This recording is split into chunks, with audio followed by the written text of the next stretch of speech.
Life speaks. It speaks through struggles and success, through music and messages, the preconceived and the unexpected. Whether you are in the depths of the valley or in the midst of your mountaintop experience, everyone needs to be encouraged from time to time.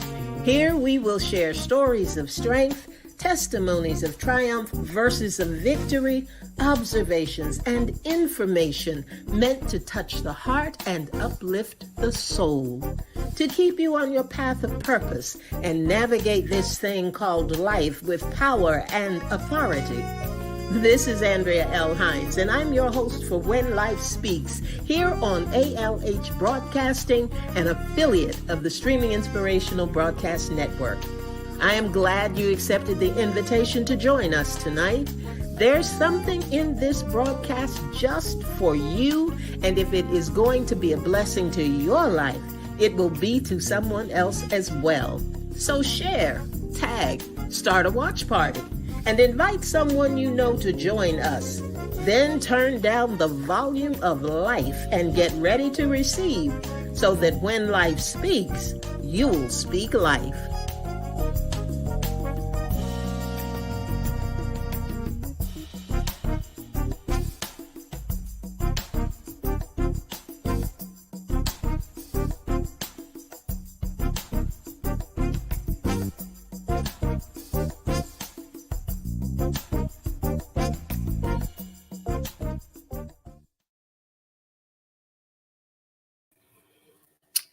Good evening, everybody. Welcome to When Life Speaks. I am your host, Andrea L. Hines, and you have tuned in to ALH Broadcasting, an affiliate of the Streaming Inspirational Broadcast Network. And you see someone else with me this evening, and I have Ms. Ruth Griffin. Good evening, Ruth. Good evening. How are you? I tell you, I am good. One of these days, well, I will share why there's such laughter this evening. But for right now, I tell you what, I'm just glad to have Ruth with me.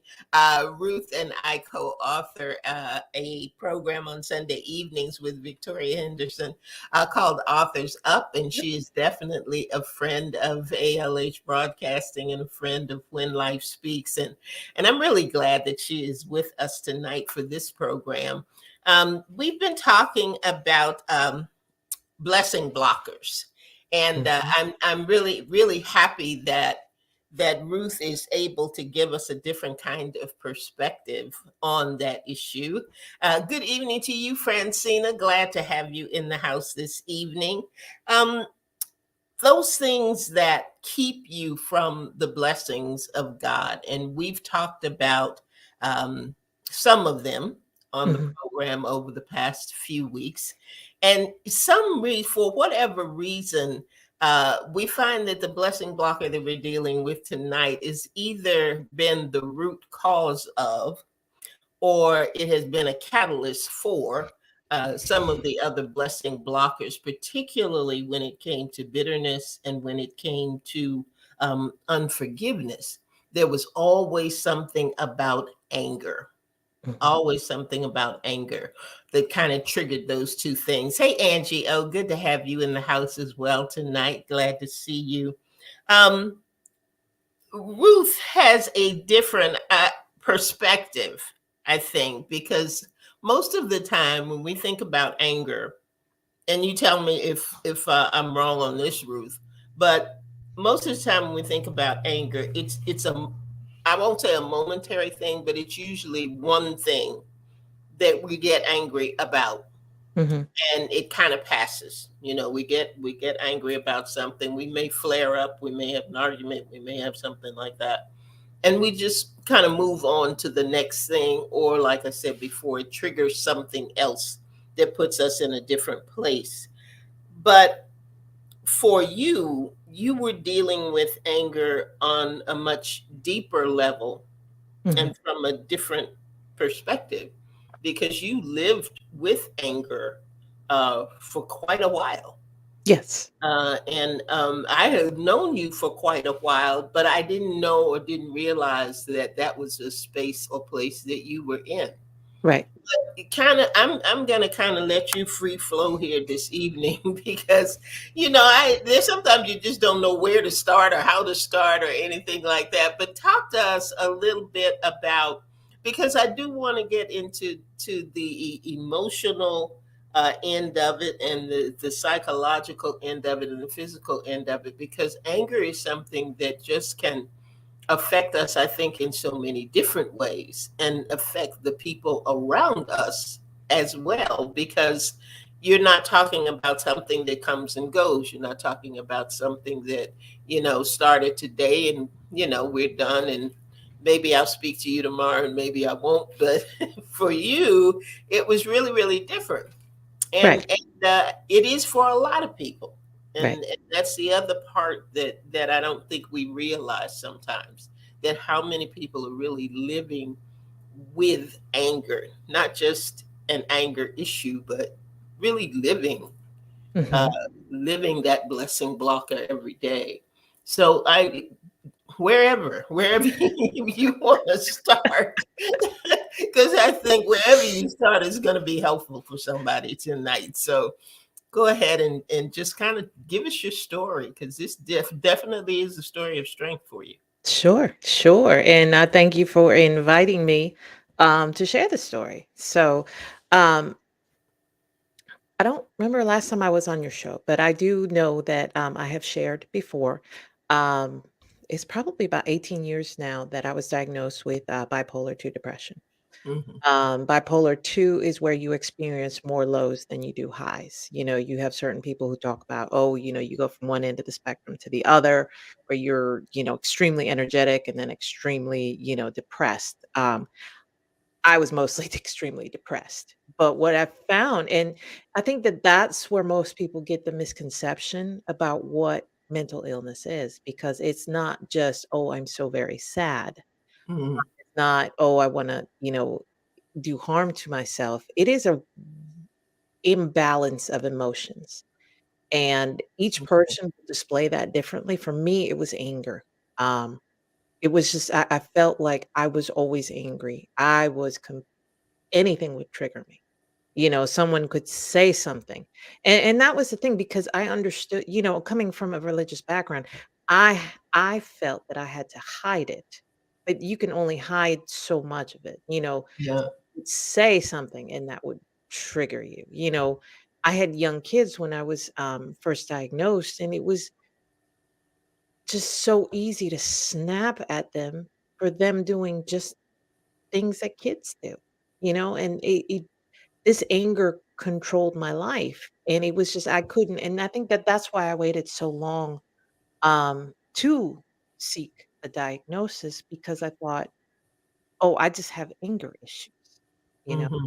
that this isn't a mental illness. And I know we're not um, discussing specifically mental illness, but it's just, oftentimes what I've discovered is that, um, when you're talking about a mental illness, you're talking about an instability of emotions. And when you're talking about emotions, it's for you to understand that um, emotions have a purpose.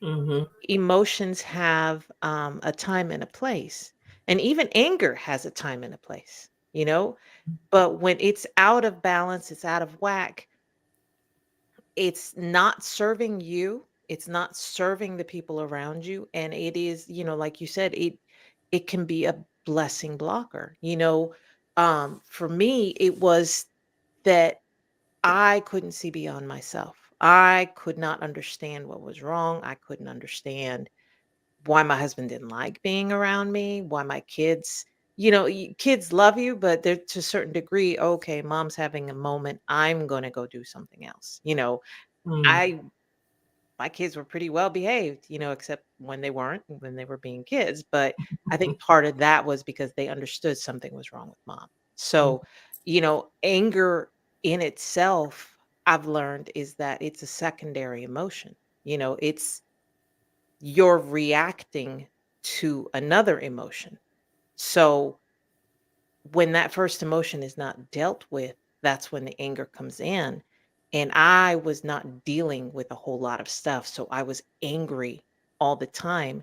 And Mhm, the angrier I became, the more closed off I was to my mhm. family, to my friends, even to God. And He was trying, and it feels funny to even say that because God can do everything, but He was trying so hard to get through to me. I mean, it literally took about 12 years before I was able to move past or into that anger to say, I've got to do something about this because I can't keep going like this. Let So, me ask you something, Ruth, before you go mhm, on. When you were talking about anything could right. trigger that anger and trigger that space, Mhm, what were some of those triggers that would make you angry, that put you in a, a place where you were, I don't want to say out of control, because I'm not sure what your anger really looked like mhm. for you. But what were some of those things? Um, okay, so I would have at that time I worked in RTP, which is about hour and a half from where I live. So, well, not quite an hour and a half, but the commute one way was an hour and a Mhm, half. So it's very easy to get triggered when you're sitting in traffic for 3 hours a day. mm, Very easy when something is not going your way, when you know you have to pick up the kids by a certain time or they start charging you by the minute. mm, So, even though some things were beyond my control, being in a helpless space would trigger me. gotcha. Being Mhm, in a space where I could not control the outcome would trigger me. Um, Something as mundane as, "Oh, I'm gonna be late," would trigger me. So, it was, for me, and I think that that speaks a lot to my personality because I'm obviously, because I could not control the mental illness, I would try to control everything else around me. So, and when I gotcha. couldn't, because that was inevitable, Mhm, I would get and stay angry. mhm, mhm. Now, I know for me, something that you mentioned, and it was true for me, a trigger would be getting off my schedule. Mhm. Mhm. Anything that threw me off Yep. my schedule, uh, would make me angry, would put me at that Absolutely. space. And you don't know. Sometimes you don't really recognize, either you don't really recognize that you're angry, or you Mhm. don't recognize anger for what it is. Right. Did you find that to be the case? Oh, absolutely. Absolutely. Okay. Um, Mhm. I think back, and I didn't recognize it back then, but I was probably about 16 years old when I had my first episode, but that was a crying fit. It was another 15 years before I understood that something was wrong with me. And what was the catalyst for me for seeking help was that I was watching a commercial and this woman, it was for bipolar. I don't remember if it was for a medication or something else. She Mhm. Mhm. was yelling and she was angry, and they froze the screen at that moment where she was in the middle of a rage. And I thought, oh my God, that's what I look like. And I hadn't equated anger with um, with Yeah. me until Mhm. that moment. I hadn't equated that. I thought, "Oh, that could be a possible sign of it." And it's not to say that anybody who has anger issues has a mental illness, but it's just, for me, most people don't equate those 2 things together.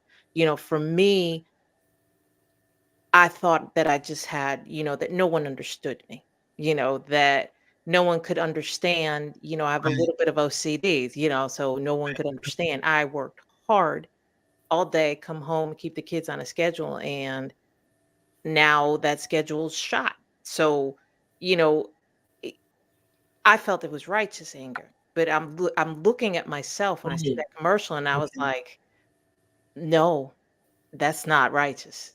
that look right there, that rage, that frenzy in her eyes, that's what I look like, and that's not righteous. And I had to, at that point, decide what I was going to do because, before that, it was just no one understands me. Now it's just like, no, that's not good.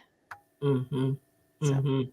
And you have when you have when you are like that, or mhm, when you get triggered like that for whatever the reason is, it's not something that lifts very quickly. mm-mm, I don't think, or very easily, particularly if you are not understanding what it is you're going through. right. And I know there are a lot of times when we like you're saying, we can get to a point, whether it is anger or whether it is any of the other blessing blockers that triggers a behavior in us, Mhm, that is not a behavior that we want, that we begin to tell ourselves, that's just the way I am. mhm, It's mhm, just the way I am. We don't really look at it as something to be dealt with, per se.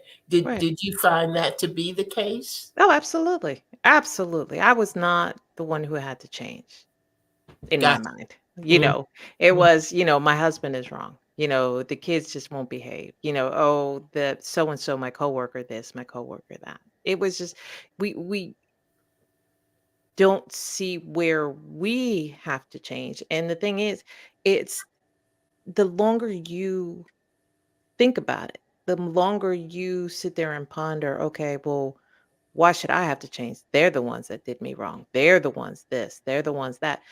And that's one thing I've discovered. I'm no longer in that place, but, those old habits still remain. So now, someone may push my buttons, may anger me, and I have to remember, you know what? Number one, it's not worth that. Number two, if I sit there, if that thought keeps coming back to me, I am going to stay in that place of anger. So for me, it's been about relearning and reteaching myself to say, you know what? Anger is an emotion that I need because it's telling me something. It's a signal that something is wrong, that something else is not dealt with. And mm, if once I acknowledge that, I don't have a right to stay angry. You know, at that point, I have to decide what am I going to do with it? mm, What am I going to do about the situation that pushed me to that point? mhm, So for me, I would say that it is true that, it used to push me into that place where I would stay angry because I thought about it all the time, because I thought about the injustice, because I thought, well, no one understands me, no one this, no one that. But, mhm, once you understand what the emotions are there for, you learn how to handle them and how to say, okay, I'm angry. Now what? mhm, mhm. Good evening, Victoria. Glad to have you on the line tonight. And I see Angie has a comment, and Mhm. she said, "I used to cry all the time. Family members called me a weeping willow. Oh, Didn't realize till later that it was connected to anger." yeah. And I think, Angie, a lot of times that there are a lot of things Mhm. that are connected to anger that we don't put there, Yeah. that we don't understand, that that's really the cause, that that's really what is happening with Mhm. us. And it takes a while, and sometimes I don't know exactly what it is that brings you to that place. Ruth, you were saying that it had to do with what you saw. Right. It wasn't that you were looking for help. It wasn't that you were trying to figure out, gee, why am I feeling this way today? But Mhm. that was kind of the trigger for it. Right. For me, on the opposite end, when I was coming out of a place of anger and depression, and just trying to get myself together, I I was on the subway. I gotten off the subway and was going into my building, and people were speaking to me. And I wasn't one to necessarily talk to anybody, look at anybody, because I was afraid they would speak and I didn't want to be bothered. I didn't want to talk to anybody. I didn't want to have any kind of interaction. So I usually kept my head down and just, kind Uh-huh. of went where I needed to go in silence. And I couldn't figure out why people were going by saying, "Hey, hi, morning, how you doing?" But I looked around and I caught my reflection in the mirror in the window of the train, of the subway. And I realized I was smiling. I realized that my whole countenance was Mm-hmm. different. And I thought, oh my goodness, how have I been looking? Yeah. How have I been appearing to people? Such that before I didn't say anything to them and they didn't say anything to me. And now there's this whole exchange, that's going on. Wasn't a big deal, but it was enough of a deal for me to realize that something was different. Mm-hmm. That something was different. And a lot of times I don't think that we lean heavily enough on the fact that at least for me, at least what I think, it's a choice. Mm-hmm. It becomes a choice. Whether I'm going to react a particular way or whether I am not. Let's see what Francina said here. I used anger as a defense mechanism as I wore my emotions on my sleeves. Loss of control. Loss of Yeah. control. I get it, Francina. And I get you too, Angie, because I was a crybaby, and you mask things in different ways. I masked mine uh, with humor. Humor took me away from pain, Mm-hmm. because if I could talk about me before you had a chance to talk about me and make you laugh, things didn't sting. Yeah. They didn't hurt as much. But the reality of it was it destroyed my self esteem. And I didn't even realize it at the time. I think Mm-hmm. that's why now I'm so big on affirmations and self-talk and the things that we do to ourselves.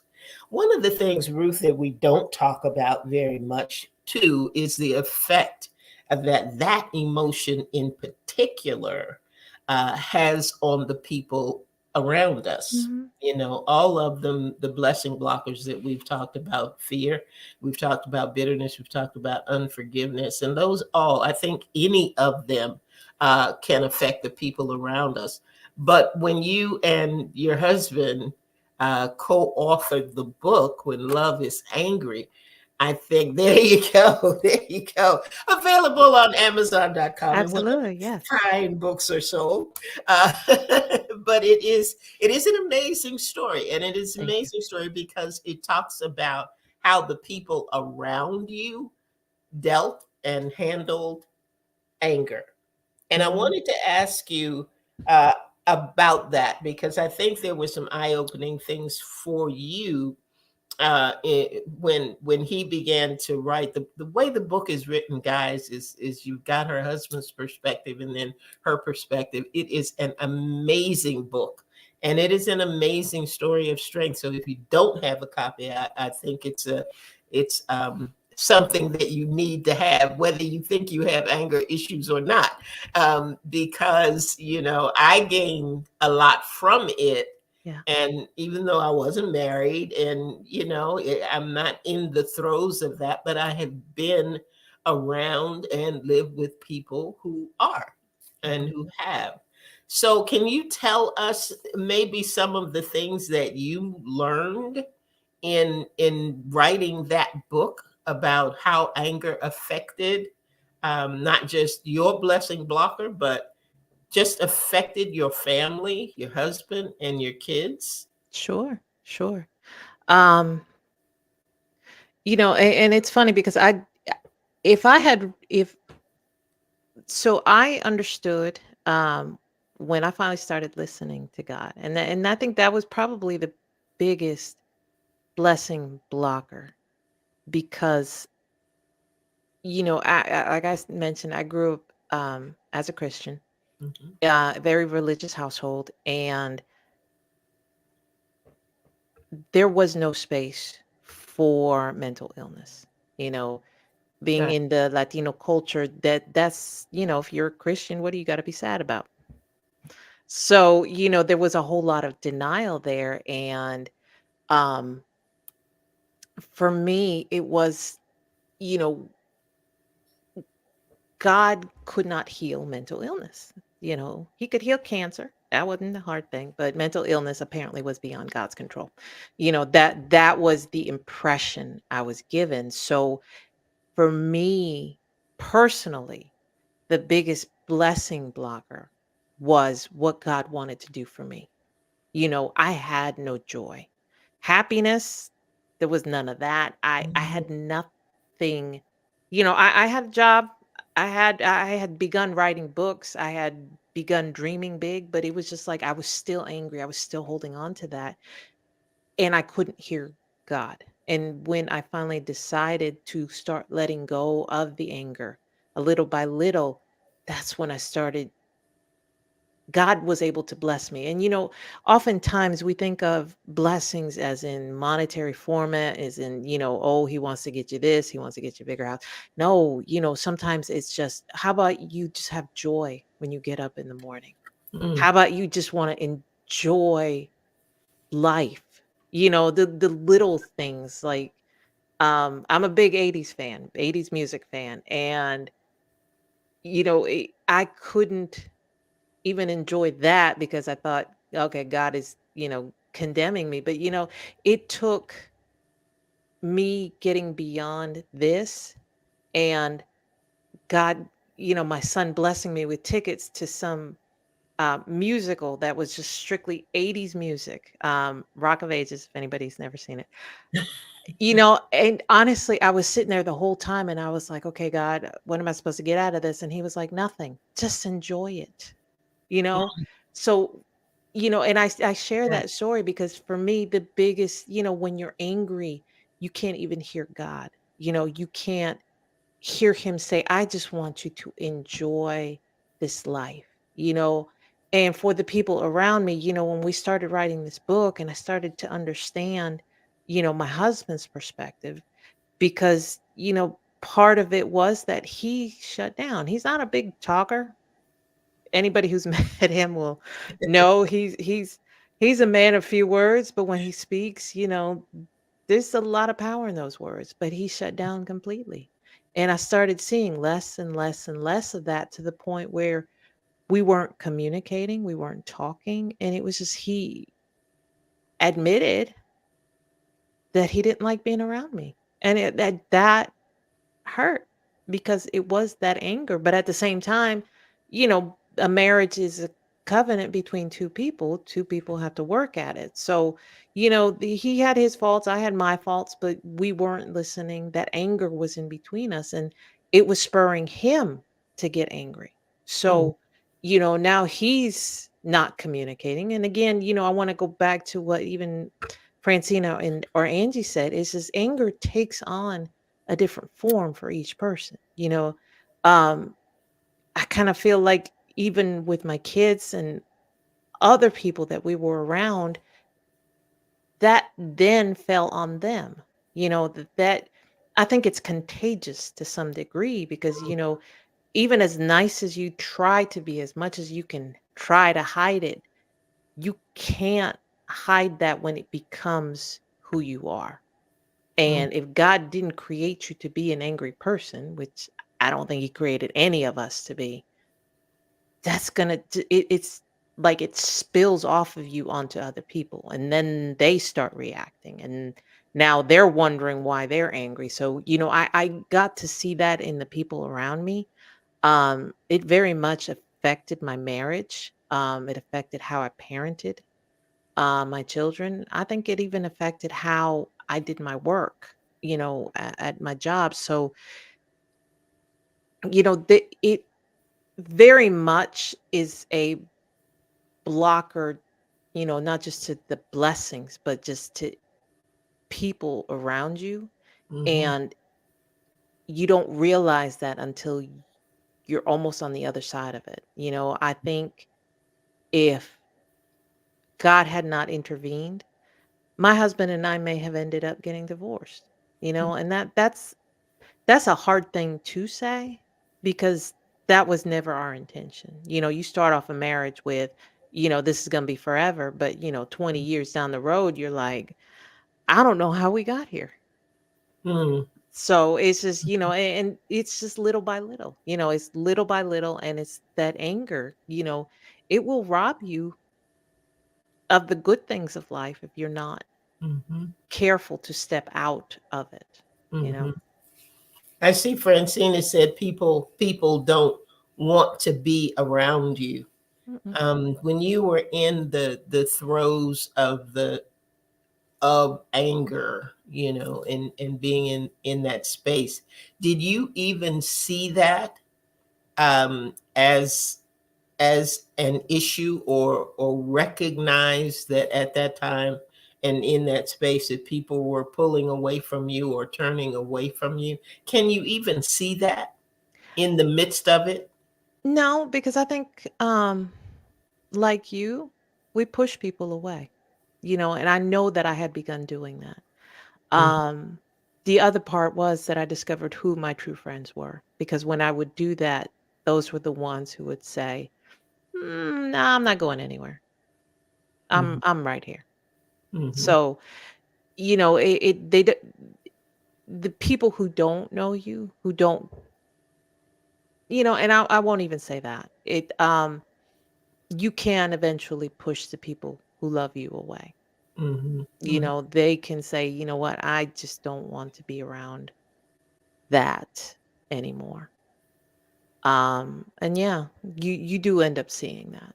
I will say that I had some close friends who knew what I was going through, and they knew when I would go into an episode, and that's when they stuck around. They said, "Hey, let's chat," or they would continue operating as a friend until I was out of it, and they understood that, okay, well, she's not so angry right now. Now we can talk. So, let me ask you about two things mhm, that have to do with that. One is it's I'll say easier, for lack of a better word. It's easier for me to be able to choose to go or stay mhm, when I know and understand that you are going through something. That it's not the way you are, but you're going through something. And sometimes we don't have enough empathy to even think something's going on with right, Ruth. We just get to the point of walking away because whatever is going on with Ruth, I don't get it. I don't want to be a part of it. I don't want to be the recipient of it. um so how difficult was it for you to tell people, um this is something going on with me? How hard was that? Because I know for me, I found out, and I had known you for a long time, yeah, but I actually found out at breakfast, um, because you were writing down your food. You were writing down what you ate, mhm, and it had something to do with being diagnosed, bipolar and all of that. That's something that you had to keep track of. You were keeping track of your diet, and it wasn't for losing weight. It was in connection with somebody else. And I remember in saying something to you about that. Oh, you do you always do that? Do you always note what you eat? And that's when you told me, mhm, and I didn't know. I was, of course, surprised because I had no idea. It never crossed my mind. I never even thought that that was something that you might have been dealing with. So for us, I think just where we were in terms of our relationship, it may have been, I don't know what was going through your head when you told me, but it may have made it a little easier. But how did you handle letting people know, what you were dealing with?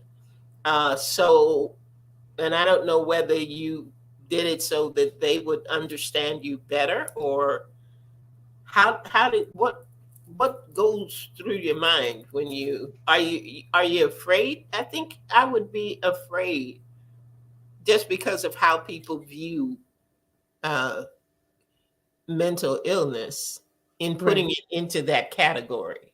You know what I mean?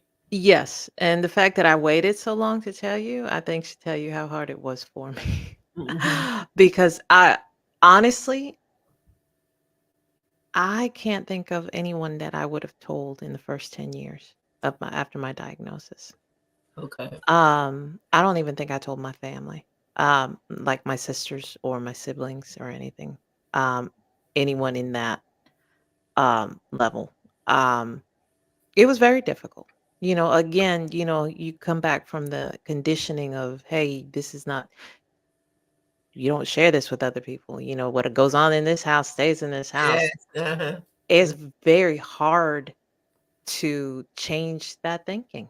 So for me, it got to the point where if someone didn't see me in an episode, I didn't tell them what was going on. Mm. Gotcha. And I suffered in silence. And I think that's where a lot of my problems came in because I didn't share. Again, going back to the emotions, understanding now, you know, depression lets you know something is wrong with what you're feeling. And how do you counteract that? You find someone that you trust, you talk to them. I couldn't do that for the longest time. But once I realized, okay, this is how I'm going to get better, I'm going to allow the emotions to actually let me know to signal what is going on in my body, and I'm going to use those signals. That's when I started getting better, and that's when I started sharing. That's when I was able to tell you, when I was able to tell other friends, when I was able to share with my sisters, and then come to find out that they're having their own issues. And the thing is, we've been sitting there in silence for what, 40 years because no one's talking. So, it was very difficult. I've gotten well past that point now. And I don't mind sharing because I understand that and I don't mean to get all kumbaya and everything, but we need each other. Yes. Someone needs to hear me say, you know what? I was angry for 40 plus years because I had a mental illness. I was angry even beyond that. We're not going to blame it on the mental illness. I was angry. I chose to stay angry for a lot of years. Hmm. I was sick. I Hmm. was this, I was that. I was dealing with bipolar 2 depression. And you know what? I'm not the only one.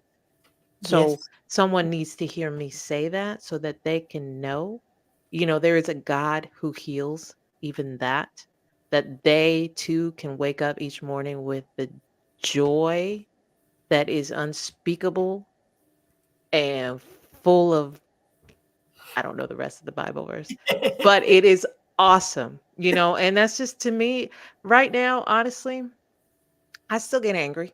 But then I sit there and I do an assessment and I go, okay, why am I angry?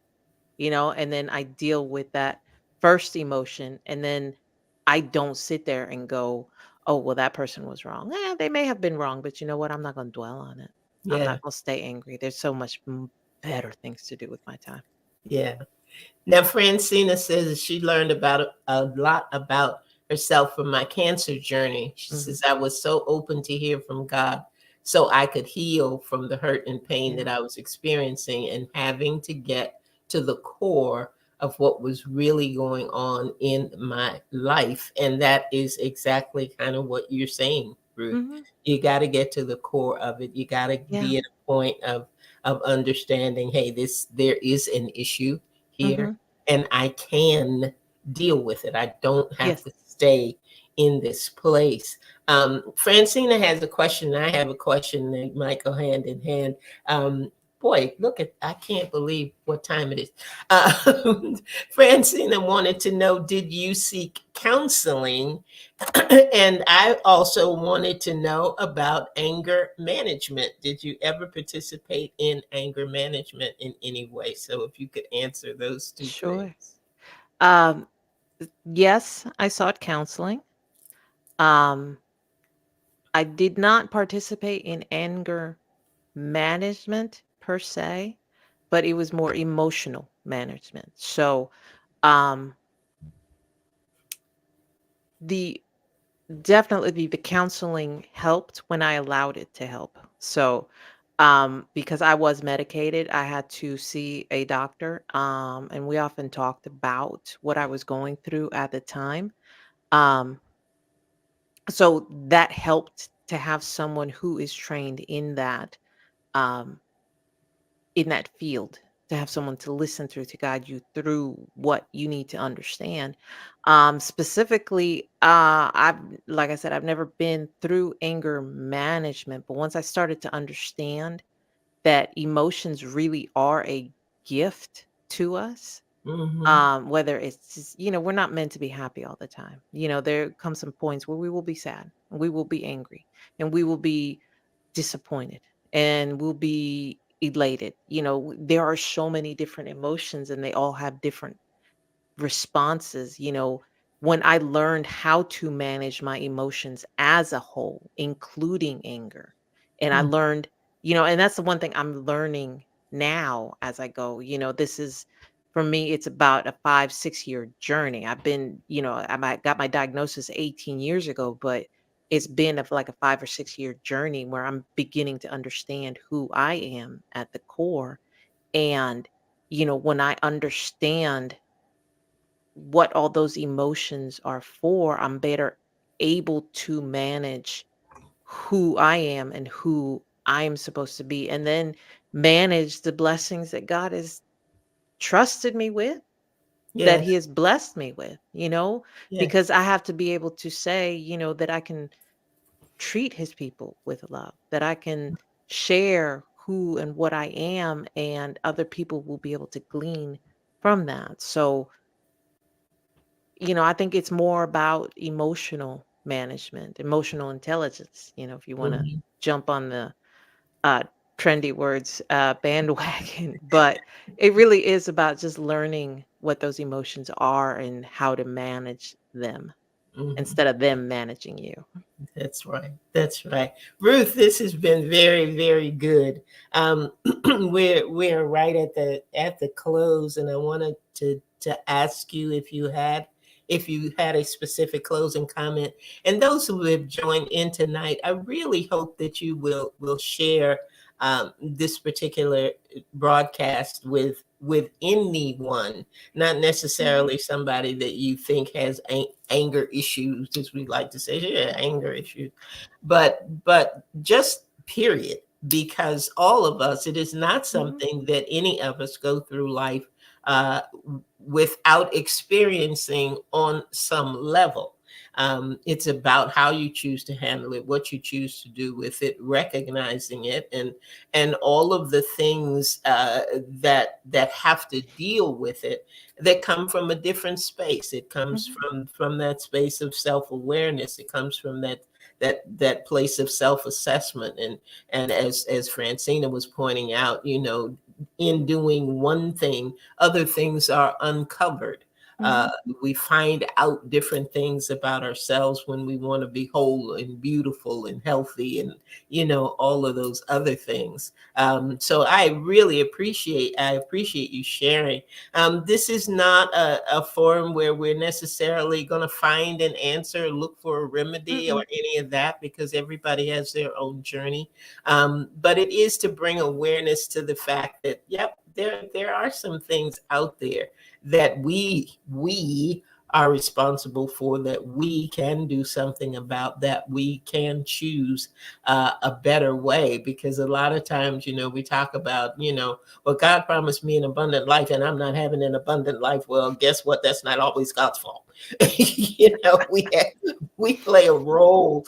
We play a role in that as well. So I really appreciate you being transparent tonight, Ruth, and sharing with us. And if there was one thing that you could say that would encourage the folks out there who may be dealing with anger, what that would just kind of help them get a grip on it, and be able to get whatever assistance they need in recognizing it or dealing with or treating it, whatever, what would that be? What would the one thing be? Okay, so I was thinking about that while you were talking, and I went back to my book, When Love is Hmm. Angry. Hmm. Um, but no, in it I shared, and this is, I think, the one verse that really changed my perspective on all this. 1 Corinthians 10:13. So, you know, I want anybody listening to go back and to read it, because it says that there's no temptation, and that word is also affliction. There's no affliction that's overtaking you except what's normal, common to humankind. So Yeah. what you're experiencing is not abnormal, but God has a way out. The verse goes on to say that God has a way out for everyone. And for me, that was listening to his voice and then following what he said. So, it's like you were saying, I'm not here to try to tell you if you do what I did, you'll get what I got, because Yeah. the truth is, you know, like you said, everybody's got a different journey. The principle remains the same though. Yes. If you will just go to God, He's got a way out. If you recognize that you have an anger issue, you recognize that you're emotionally unstable, God has a way out for you. And if you will just seek Him and then listen to what He's telling you to do, or to whatever it is, I promise you, there's freedom, there's deliverance on the other side of it. Amen. Amen. And when you talk about one of the things that you were saying about, I went to the people that I trusted, Hmm. and if we can't trust him, I don't know who we can trust. That's right. So I think you're absolutely right. You got to trust him enough to go to him, and understand, if anybody has your best interest at heart, it's the Father. It's Absolutely. the Father, and He can lead you in the right direction. Francine said she enjoyed this show's very good points of self awareness and the role of how we choose to handle any situation. Take That's time right. for self evaluation and reflection. Good closing words for us, Francina. She said, God will lead, guide, and direct on the path that we should go. And Amen. I tell you, Ruth, I thank you so much. I thank you for You're sharing welcome. your story tonight, for being with us. You guys, it is a good book to have, When Love is Angry. I want you to get that. You show that cover again. Get that. Shameless There we plug. go. Shameless plug. Shameless plug. Necessary plug. I tell you That's what, it. that is an eye-opening book. And sometimes, and one thing I want to say about it is, sometimes pick things up. When you pick them up, um, don't prejudge whether or not it's for you. Mhm. Even though the book, you knew it was written by a couple, you knew it was a couple who was married, and all of that. I gained so much from that book, and I thank you and Maurice for having the courage to even write it. Sometimes these things take courage, guys, Yeah, but God is with us. God is indeed for us, and there's nothing that we can't do because that's of right. Him. So thank you so much. Angie says the book is amazing as well. Thank you. Thank you so much, Ruth. Mhm. Thank you, listeners, for being with us. And I want you to share this, send it to somebody. And if you didn't come on in the beginning, or if you didn't comment or whatever, just know that this show re-airs on Saturday at noon. At Saturday at noon. So be sure to let somebody else know about When Life Speaks and this episode in particular. Blessing blockers, they don't have to be. So That's right. come back next week and be with us at 7 p.m. We'll be right here on When Life Speaks. And I tell you what, turn down the volume of life for just a little bit and be Mhm. ready to receive so that when life speaks, you'll speak life. Ruth, hang out with me for just a minute until this is Of all course. closed. Thank you, guys. God bless you. Love you. And see you next time.